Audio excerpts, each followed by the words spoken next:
Assalamualaikum warahmatullahi wabarakatuh. Kami dari kelompok 2 Dasar dan Konsep PPKN, mahasiswa STKI PPGRI Jombang, Program Studi Pendidikan Pancasila dan Kewarganegaraan, akan membuat video pembelajaran yang berjudul Konsep dan Nilai yang dibimbing langsung oleh Dr. Andes Suminto MPD yang beranggotakan 1. Lili Asmiatur Rosida, 2. Ajeng Fitrinul Amelia, 3. Dewi Yulianti, 4. Urin Nuha, 5. Anis Alfifa, dan yang terakhir Muhammad Rofi. Yuk teman-teman simak videonya. Yang pertama, pengertian konsep. Konsep adalah suatu pernyataan yang masih bersifat abstrak atau pemikiran untuk mengelompokkan ide-ide atau peristiwa yang masih dalam angan-angan seseorang.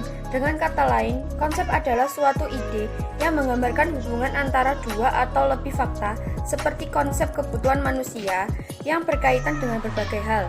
Misalnya, pakaian, makanan, keselamatan, pendidikan, cinta, dan harga diri.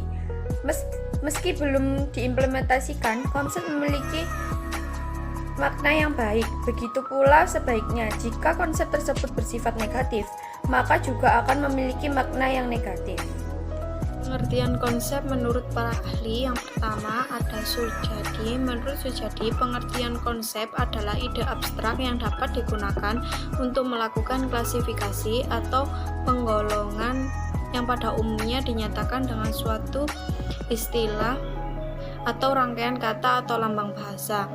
Yang kedua ada Bahri. Menurut Bahri, pengertian konsep adalah satuan arti yang mewakili sejumlah objek yang mempunyai suatu ciri yang sama. Konsep sendiri pun dapat dilambangkan dalam bentuk suatu kata atau lambang bahasa. Yang ketiga ada Singarimbun dan Effendi. Menurut Singarimbun dan Effendi, pengertian konsep adalah generalisasi dari sekelompok fenomena tertentu sehingga dapat dipakai untuk menggambarkan berbagai fenomena yang sama. Konsep merupakan suatu kesatuan pengertian tentang suatu hal atau persoalan yang dirumuskan. Teman-teman, di sini saya akan menjelaskan tentang ciri-ciri konsep. Yang pertama, konsep itu memiliki sifat abstrak serta merupakan gambaran dari mental mengenai benda, peristiwa, atau kegiatan. Yang kedua, konsep itu adalah kumpulan dari benda-benda yang memiliki karakteristik ataupun juga kualitas secara umum. Jadi, yang terdapat di dalam konsep itu terdapat beberapa hal yang bisa untuk disatukan. Yang ketiga, konsep itu mempunyai sifat personal, pemahaman orang tentang konsep kelompok, contohnya mungkin berbeda dengan pemahaman orang lain. Yang keempat, konsep itu dipelajari dengan melalui sebuah pengalaman dengan belajar. Yang kelima, konsep itu bukanlah persoalan arti dari sebuah kata seperti yang terdapat di dalam kamus. Kamus sendiri mempunyai makna lain yang lebih luas. Baik, selanjutnya ada contoh dari konsep. Di sini ada rumah. Semua orang pasti mempunyai ide atau angan-angan untuk dapat memiliki rumah di masa depan. Rumah sendiri adalah suatu bangunan yang berfungsi untuk tempat tinggal. Rumah biasanya dibuat senyaman mungkin dan seindah mungkin agar nyaman saat ditempati. Di dalam rumah biasanya terdapat kamar mandi, kamar tidur, ruang tamu, ruang makan, dan masih banyak yang lain. Selanjutnya adalah nilai. Nilai yang dalam bahasa Inggris disebut dengan value menurut Jahiri dapat diartikan sebagai harga, makna, isi, pesan, semangat, atau jiwa yang tersurat dan tersirat dalam fakta, konsep, dan teori sehingga bermakna secara fungsional. Di sini, nilai difungsikan untuk mengarahkan, mengendalikan, dan menentukan kelakuan seseorang karena nilai dijadikan standar perilaku. Sedangkan menurut Dictionary dalam Winarta Putra 1989, nilai adalah harga atau kualitas sesuatu. Artinya, sesuatu dianggap memiliki nilai apabila sesuatu tersebut secara intrinsik memang berharga. Jadi, intinya nilai itu adalah harga, makna, isi, dan pesan yang bermakna secara fungsional. Menurut para ahli, yang pertama adalah menurut Sejono Sekamto. Sejono Sekamto menganggap bahwa pengertian nilai adalah suatu konsep abstrak yang terdapat pada manusia. Hal itu disebabkan atas dasar nilai yang menurutnya ataupun jelek sekalipun.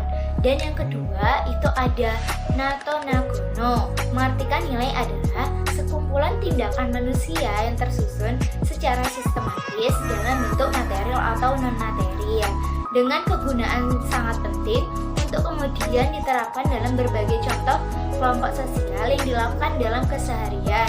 Dan yang terakhir adalah menurut Kojaningrat, adalah suatu bentuk budaya yang memiliki fungsi sebagai sebuah pedoman pada setiap manusia dalam masyarakat.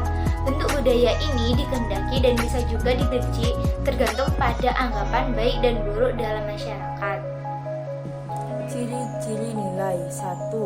Nilai adalah cerminan yang dimiliki setiap orang sekaligus simbol dari interaksi orang lain. Yang kedua, nilai mampu disebarluaskan oleh setiap orang, jadi tidak bawaan ketika lahir. Dan yang ketiga, nilai mampu muncul atas kegiatan sosial dan proses belajar seseorang. Yang keempat, nilai sering dijadikan bagian usaha untuk memenuhi kebutuhan manusia. Dan yang kelima, nilai bisa diperoleh dari proses belajar seseorang ataupun proses adaptasi di lingkungan baru, akulturasi hingga diskusi. Macam-macam nilai. Yang pertama, nilai material. Nilai material adalah segala sesuatu yang berguna bagi kehidupan jasmani manusia atau kebutuhan material ragawi manusia. Contohnya makanan, minuman, pakaian, dan tempat tinggal. Yang kedua, nilai vital. Nilai vital adalah segala sesuatu yang berguna bagi manusia untuk dapat mengadakan kegiatan atau aktivitas. Contohnya kendaraan untuk tukang ojek, laptop untuk mahasiswa, dan cangkul untuk petani. Ketiga, nilai kerohanian.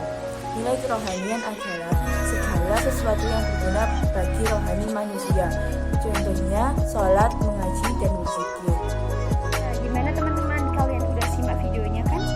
Pasti mudah untuk dipahami. Sekian video dari kelompok kami. Apabila ada salah kata, perilaku, kami mohon maaf yang sebesar-besarnya. Akhir kata, wassalamualaikum warahmatullahi wabarakatuh.